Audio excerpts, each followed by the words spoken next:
Assalamualaikum warahmatullahi wabarakatuh. Kenalkan, saya Karistriana, mahasiswa program studi Ilmu Administrasi Negara, Fakultas Hukum, Ilmu Sosial, dan Ilmu Politik.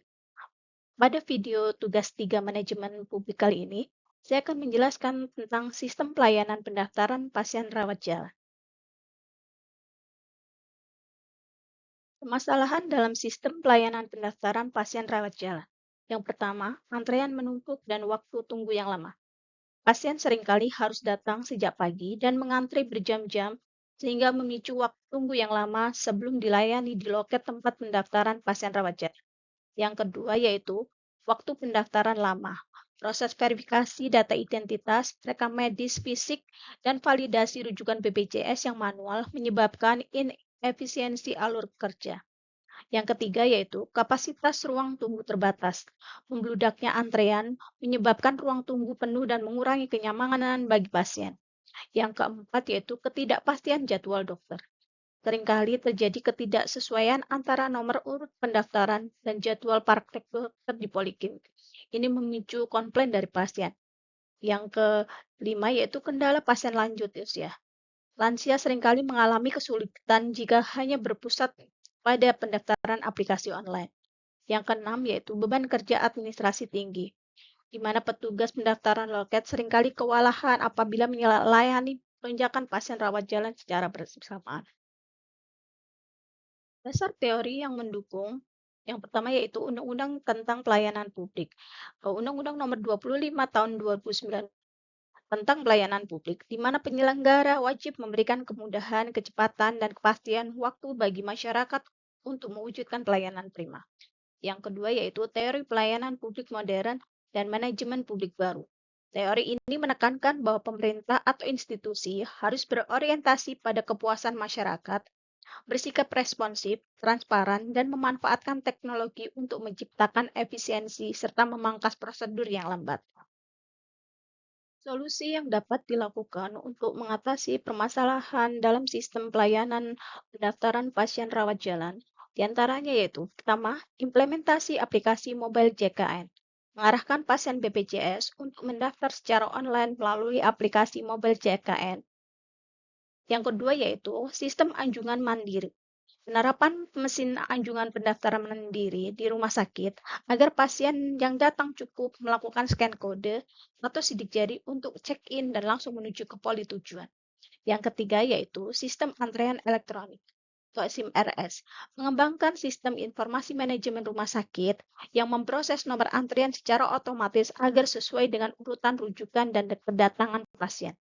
Yang keempat yaitu layanan 2 jalur, memisahkan loket khusus pasien terdaftar online atau lanjutan dengan pasien baru atau darurat atau offline untuk menjaga efisiensi.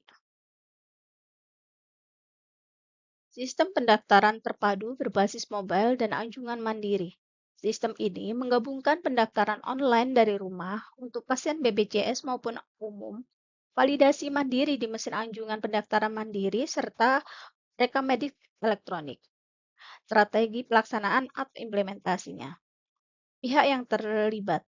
Yang pertama yaitu manajemen rumah sakit. Sebagai penanggung jawab utama yang menetapkan pijakan layanan, penyediaan sarana fisik, dan integrasi dengan sistem pendukung lainnya. Yang kedua yaitu tim IT atau pengembang SIM-RS, yaitu pihak yang merancang, menguji, dan memastikan alur pendaftaran terhubung langsung dengan sistem rekam medis elektronik. Yang ketiga yaitu BPJS Kesehatan, yaitu merupakan pihak yang memfasilitasi integrasi aplikasi mobil JKN. Yang keempat yaitu customer service, yaitu staf yang bertugas untuk mengedukasi, mendampingi, dan membantu pasien yang kesulitan menggunakan mesin anjungan pendaftaran mandiri. Yang kelima yaitu pasien, merupakan pengguna utama sistem yang melakukan pendaftaran dari rumah dan memverifikasi data di mesin anjungan pendaftaran mandiri. Langkah penerapan.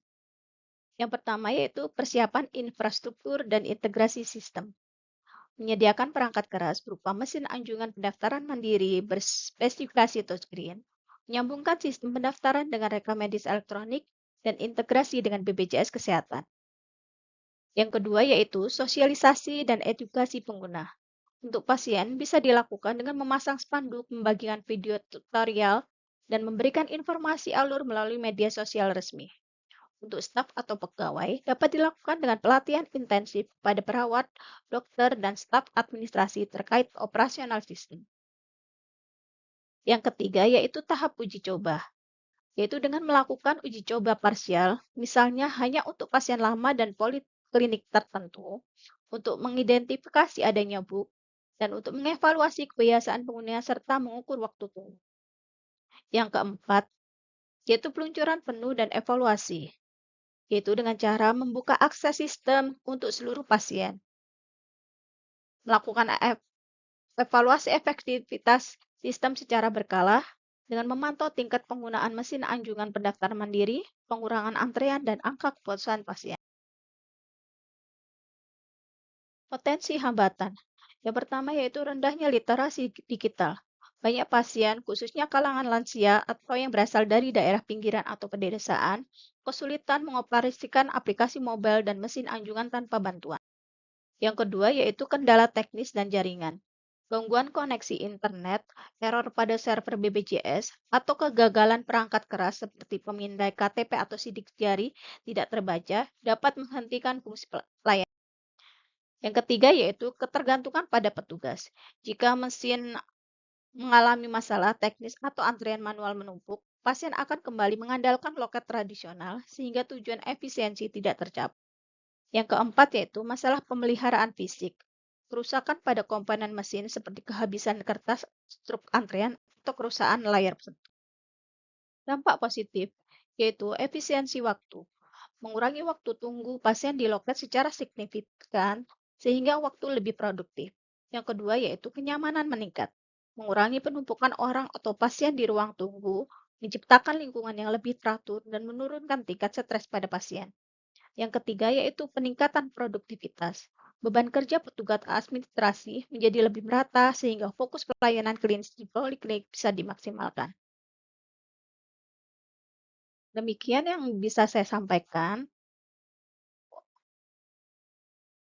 Wassalamualaikum warahmatullahi wabarakatuh.